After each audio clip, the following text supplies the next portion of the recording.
नमस्कार, आप देख रहे हैं बुलंद आवाज पूजा सिंह के साथ। दोस्तों, आज नतीजों का दिन था। मिल्कीपुर चुनाव और दिल्ली विधानसभा में भारतीय जनता पार्टी ने प्रचंड जीत के साथ अपनी जीत का परचम लहरा दिया। आम आदमी पार्टी को वहां पर करारी शिकस्त मिली।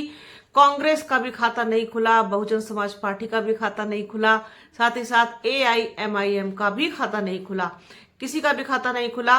और भारतीय जनता पार्टी वहां सरकार बनाने जा रही है।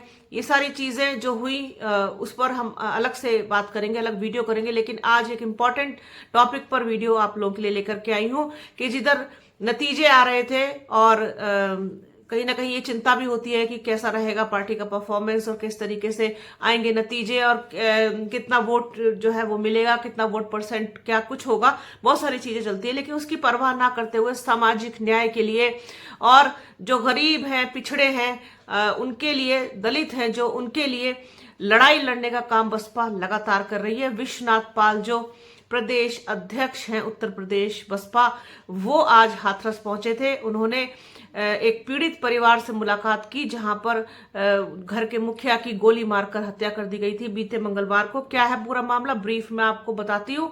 आगे आप विश्वनाथ पाल जो प्रदेश अध्यक्ष हैं बसपा के, उनके जो वीडियोस हैं जो वहां पहुंचे हैं वो आपको दिखाऊंगी। इसी वीडियो में आगे आपको देखने को मिलेंगे, तो आप उनको देखिएगा। हसायन के गांव नगला डांडा में एक दूधिया की गोली मारकर हत्या कर दी गई थी। बदमाशों ने मंगलवार की सुबह 5:30 बजे वारदात को अंजाम दिया। ताबड़तोड़ गोलियों की आवाज सुनकर ग्रामीण घटनास्थल पर पहुंचे, लेकिन तब तक बदमाश फरार हो गए थे। हत्या से इलाके में दहशत फैल गई। पुलिस ने छानबीन कर बदमाशों की तलाश की, लेकिन कोई सुराग नहीं मिला। राजेंद्र सिंह बघेल की हत्या हुई है, जो दूध का कारोबार करते थे और रोज की तरह ही वो सुबेरे तड़के अपनी साइकिल से दूध लेने जा रहे थे। तभी नगला डांडा श्यामपुर रजवाहे के रास्ते पर बदमाशों ने राजेंद्र सिंह की गोली मारकर हत्या कर दी। और इसी सिलसिले में बसपा के प्रदेश अध्यक्ष विश्वनाथ पाल पहुंचे थे, क्योंकि अभी तक बदमाशों का कोई सुराग नहीं लगा, कोई गिरफ्तारी नहीं हुई। लेकिन पुलिस के मुताबिक 2 लोगों को गिरफ्तार किया गया है। उन्हीं के लिए इंसाफ मांगने, न्याय दिलाने और आवाज उठाने के लिए पहुंचे थे बसपा प्रदेश अध्यक्ष उत्तर प्रदेश के विश्वनाथ पाल और उनकी पूरी टीम।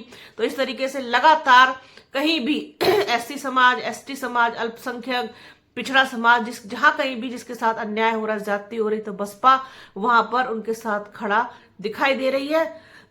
इसी क्रम में विश्वनाथ पाल भी आज हाथरस पहुंचे थे। तो देखिए आप वो वीडियोस आगे हमारे चैनल में, इसी वीडियो में। और बने रहिए हमारे चैनल के साथ। हमारे चैनल को लाइक कीजिए, शेयर कीजिए, सब्सक्राइब कीजिए, बेल आइकन घंटी जैसी आकृति जरूर दबाइएगा। वीडियो को प्लीज पूरा देखिएगा, ज्यादा से ज्यादा शेयर कीजिएगा। अपना और अपनों का बहुत ख्याल रखिए। जल्द मिलूंगी आपसे एक नए वीडियो में, एक नए मुद्दे के साथ, एक नई चर्चा में। तब तक के लिए जय हिंद। सर, जिस तरीके से चाहे छोटा बच्चा हो या बुजुर्ग हो, उस पर लगातार आक्रमण किया जा रहा है, इस पर विश्वनाथ पाल क्या कहेंगे? निश्चित है कि पूरे उत्तर प्रदेश में पूरी तरह से जंगल राज कायम है। मैं तो खास तौर पर देख रहा हूं कि अपराधी निरंकुश हो गया है। आम जनमानस, गरीबों की हत्याएं हो रही हैं और उनको पूरी तरह से इस जंगल राज कायम है। इस सरकार से उन लोगों को न्याय नहीं मिल रहा है। निश्चित है माननीय बहन जी के निर्देश पर मैं यहाँ आया हूँ और पूरे उत्तर प्रदेश में इस तरीके की हत्याएं, घटनाएं, जंगल राज जो कायम है, इसके खिलाफ बहुजन समाज पार्टी मजबूती से लड़ेगी और अपने गरीबों के न्याय दिलाने के लिए लगातार संघर्षरत हम लोग रहेंगे। अब जो गोरखपुर में एक छोटे बच्चे थे, 11-12 साल, वहां भी गए थे। उसके बाद अभी इधर आ रहे हैं हाथरस में, यहाँ पे भी एक दलित हत्या हुई। इससे पहले भी एक वाकया हो चुका है दलित समाज में, जो वो मनीषा वाल्मीकि वाला मामला। लगातार ये अत्याचार क्या निश्चित है कि पूरे उत्तर प्रदेश की यह दशा है। हमारा खास तौर पर SC, ST और पिछड़ा समाज जो है, इसको तो लोग कमाते खाते देख ही नहीं पा रहे हैं। अत्याचार, अन्याय बढ़ी है, उसके खिलाफ माननीय बहन जी बहुत सख्त है इस मामले को लेकर के। और बहन जी ने निर्देशित किया, निर्देश पर आया हूँ। अभी बगल में एक हमारे मुस्लिम समाज की जो माता जी हैं, उनकी उम्र लोग बता रहे हैं कि लगभग 75 साल।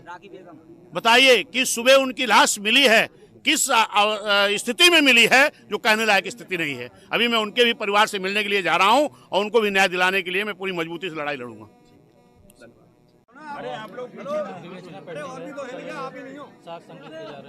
नहीं, ये घटना 4 तारीख की है। 3 तारीख की। तो 3 तारीख से आज, तो इसमें कितनी तारीख हो गई है? 8 तारीख हो गई है। और अभी तक मुलजिम 2 गिरफ्तार नहीं हुए। 2 गिरफ्तार हो गए हैं। 2 नहीं हुए। 2 नहीं हुए। क्यों? चल रही है। हाँ। नहीं, एक चीज़ बताओ, ये राजेंद्र सिंह बघेल जी जो है, इनकी उम्र लगभग 60-65 साल थी और इस तरह के किसान के बेटे हैं, पिछड़े समाज के बेटे हैं और ये अपना मेहनत करके कमा रहे थे और ऐसे बदमाश लोग हैं कि जिनको इनकी कमाई नहीं देखी गई। सुबह 5 बजे की बात है, इस तरह 5-6 बजे की घटना है ये, और इस तरह इनकी हत्या हो गई है। अभी ये खबर मान्या बहन जी को जानकारी हुई है, जो बहुजन समाज पार्टी के राष्ट्रीय अध्यक्ष हैं। मान्या बहन जी ने इसको इसीलिए मुझे भेजा है कि जरा वहाँ जाके संज्ञान लो कि क्यों ऐसी घटना हुई और इसमें हुआ क्या अब तक। तो अभी जो मुझे यहाँ आने के बाद वो उनके बेटे हैं से बात हुई है मेरी, तो इनका ये कहना था कि 2 लोगों की गिरफ्तारी हुई है और अभी 2 लोगों की नहीं हुई है। तो इनका कहाँ तक मामला पहुँचा है, गिरफ्तारी क्यों नहीं हो पा रही है, क्या कारण है इसका, कौन लोग बचा रहे हैं जो गिरफ्तारी अब तक नहीं हुई? चल रही है, हाँ। प्रक्रिया चल रही है, कोई बचा नहीं रहा है। नहीं। निष्पक्ष रूप से जांच करके आवश्यक कार्रवाई की जा रही है। देखिए, माननीय मुख्यमंत्री जी का अक्सर मैं देखता हूँ, उनका बयान आता है कि मैं पताल से भी खोजकर मुलजिमों को बाहर कर लेता हूँ और आज ये 8 तारीख हो गई है, लगभग 4-5 दिन बाद हो गया है। तो इसको देख करके इनको निकालिए और उनको कड़ी से कड़ी सज़ा मिलनी चाहिए और इसके लिए अपने जो अधिकारी है उनसे बात करो कि क्यों नहीं ऐसा हो रहा है, क्यों। उनका नंबर है डिया जी साहब? हाँ, नंबर है। बात कराइए। क्यों भाई चिल्ला रहे हो आप लोग? अध्यक्ष जी दो व्यक्तियों की उसी दिन हो गई और उस दिन से आज तक क्यों नहीं हुई? ये लापरवाही कर रहे हो, जानबूझ के उनमें गुमराह कर रहे हैं ये बिल्कुल। मैं उस दिन आया था तो मैंने बात भी की थी, तो 2 हो गई, इन्होंने भी कह दिया। क्या चल रही इंक्वायरी, आज तक क्या नहीं हुआ? वैसे तो पाताल से निकाल लेते हैं, बुलडोजर चल जाता है, तो अब क्यों नहीं चला? मैं राष्ट्रीय अध्यक्ष हूँ जेपी धनगर, ऐसे अत्याचार होगा क्या? तो क्या विवेचना एक दिन में होती है? सुनिए अध्यक्ष जी, आप एग्रेसिव ना हुई। नहीं, एग्रेसिव नहीं हूँ मैं। प्रोसीजर चल रहा है और जल्दी गिरफ्तारी हो जाएगी। आप एग्रेसिव हो रहे हैं।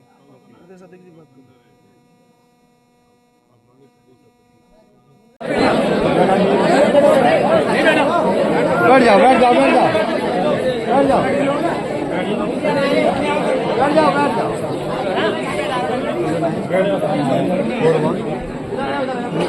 इस वक्त मैं हाथरस में मौजूद हूँ। आपको भारी संख्या में लोग दिखाई दे रहे होंगे इस वक्त स्क्रीन पर कि काफ़ी संख्या में लोग मौजूद हैं और वजह साफ है, ये आम जनता की आवाज़ है जो आपको इस वक्त स्क्रीन पे दिख रहा है।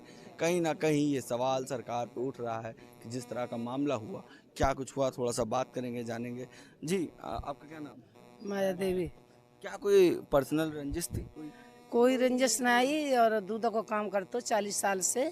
बहुत बढ़िया काम चल लो, कोई रंजिश नहीं कतई ठाकुर न थे। बहुत बढ़िया जी। तो सुतई मतलब 2 दिन के बीच में 2 दिन पहले टंकी में मारी है, वो क्या कहते हैं, फायर करो है, और फायर के बाद में फिर ऐसी गिल्ला गुजारी उसने अपने बच्चन ते नहीं कही कि घर में लड़ाई हो जाएगी बच्चन से, मेरा दूध को काम बंद हो जाएगा, जी नहीं पता थी। और बालकन ते नहीं कही, और बालकन की लड़ाई अपने आप ले ली है। क्या ये बात सही है कि दूध के ये सत्य बात है, ये सत्य बात है। आप सभी से लोग सहमत हैं इस बात से? ये देखिए जिस तरीके से यहाँ पर सरकार के ऊपर सवाल उठ रहे हैं, तमाम बातों को सामने रखा जा रहा है और पूरा गांव सहमति दे रहा है कि जिस तरह से अपराध हो रहा है, काफी कुछ चिंता करने का विषय है।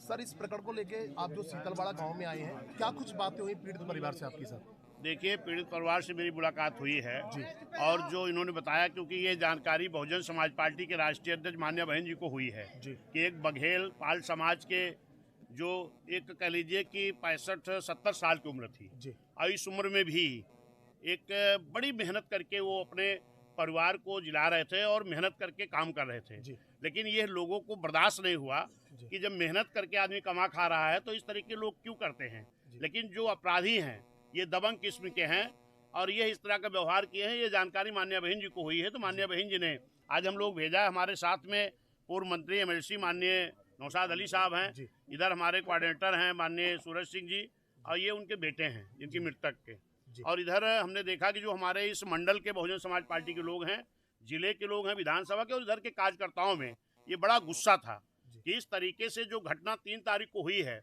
5-6 बजे सुबह, और आज 8 तारीख हो गई, जबकि उत्तर प्रदेश के माननीय मुख्यमंत्री जी कहते हैं कि मेरी सरकार में मुलजिमों को मैं पाताल से ढूंढ कर निकालता हूं। तो माननीय मुख्यमंत्री जी से मेरी ये मांग है कि ये जो मुलजिम जो इस वक्त हत्याएं बढ़ी हैं, चाहे वो SC समाज के लोग हों, पिछड़ा समाज के लोग हों, और मुस्लिम समाज के खास तौर पर, या गरीब समाज का कोई भी व्यक्ति है, इनकी जान की कोई कीमत नहीं है। इस तरीके इनकी हत्याएं हो रही हैं।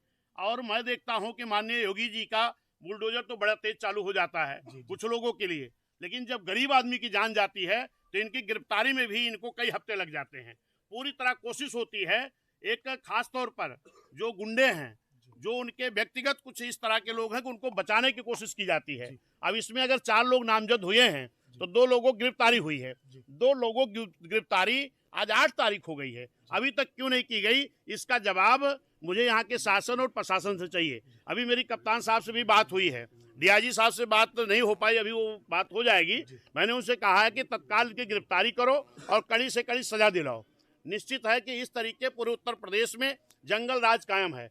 मैं तो देख रहा हूं कि आज जितने भी राजनीतिक दल हैं, लोग इस पे चर्चा तो करते हैं, लेकिन जब दलित समाज की हत्याएं होती हैं तो इस पे कोई नाम नहीं ले रहा है, चुप मार के लोग बैठ जाते हैं। मैं धन्यवाद देता हूं माननीय बहन जी को, जो इस तरह के घटनाओं में माननीय बहन जी पूरे तरीके से उसको संज्ञान में ले रही हैं, और मुझे लगातार बहन जी भेज रहे हैं कि मुझे पूरी जानकारी दो और परिवार को न्याय मिले। अभी इसी कड़ी में मैं आपके इस गांव में आया हूं, जो राजेंद्र सिंह बघेल जी हैं, इनकी भी बहुत जान लीजिए कि निंदनीय है। बहुत ही ऐसा कृत्य किया लोगों ने, एक 65 साल के हमारे बुजुर्ग को, समाज के बुजुर्ग को गोली मारकर हत्या की गई है। ये बहुत दुखद है, और इससे हमारा पूरा समाज प्रदेश का पीड़ित है, पूरे बहुजन समाज के लोग दुखी हैं। और निश्चित है कि हम ये आश्वासन देते हैं, माननीय बहन जी ने भी कहा है कि पूरी बहुजन समाज पार्टी, माननीय बहन जी और इधर के हमारे सभी कार्यकर्ता, हम सब लोग इन पीड़ित परिवार के साथ हैं, मृतक के परिवार के साथ हैं। ये हमारे JP धनगर जी है, राष्ट्रीय अध्यक्ष हैं समाज के, ये भी मौजूद हैं। और मैं देख रहा हूँ, आपके माध्यम से मैं ये माननीय मुख्यमंत्री जी को बताना भी चाहता हूँ कि अभी आपने देखा अयोध्या में जिस तरीके से एक 22 साल की बच्ची को निवस्त करके उसके हाथ पैर तोड़ करके आंख फोड़ दिया गया, घिनौनी हरकत हुई, उसकी हत्या की गई। उसी तरीके अभी एक और अयोध्या में इस तरह घटना हुई कि एक चौकीदार को लोगों ने हत्या कर दी। अभी जौनपुर में मैंने देखा कि एक पति पत्नी अपने खेत की खिताई कर रहे थे, वहां भी उनको हत्या कर दी गई। अभी 2 बच्चे गोरखपुर में, जो 11 साल उम्र थी, एक की 14 साल थी, उनको निवस्त करके पेड़ में बांध करके और गिराया गया और उनकी हत्या की गई। और इस तरीके में देख रहा हूं कि लगातार अभी अलीगढ़ में एक अभी घटना हुई है, 1-2 दिन पहले दलित महिला की हत्या हुई। अभी बगल में एक मुस्लिम समाज की, उनकी भी उम्र लगभग 65-70 साल है। जिस तरीके का सुनने को मिल रहा है, अभी मैं वहां भी जा रहा हूं, इस तरीके की घटनाएं बढ़ रही हैं। तो माननीय मुख्यमंत्री जी कर क्या रहे हैं? पूरे उत्तर प्रदेश में जंगल राज कायम है। अगर उनसे ये कुर्सी नहीं संभाली जा रही है, गरीब जनता को न्याय नहीं दे पा रहे हैं, तो उनको उस कुर्सी पर रहने का कोई अधिकार नहीं है। मेरी ये मांग है कि पूरे उत्तर प्रदेश में जंगल राज कायम है, इसको ये कंट्रोल करें। खास तौर पर मैं ये देख रहा हूँ कि आज गरीबों की जान की कोई कीमत नहीं रह गई है।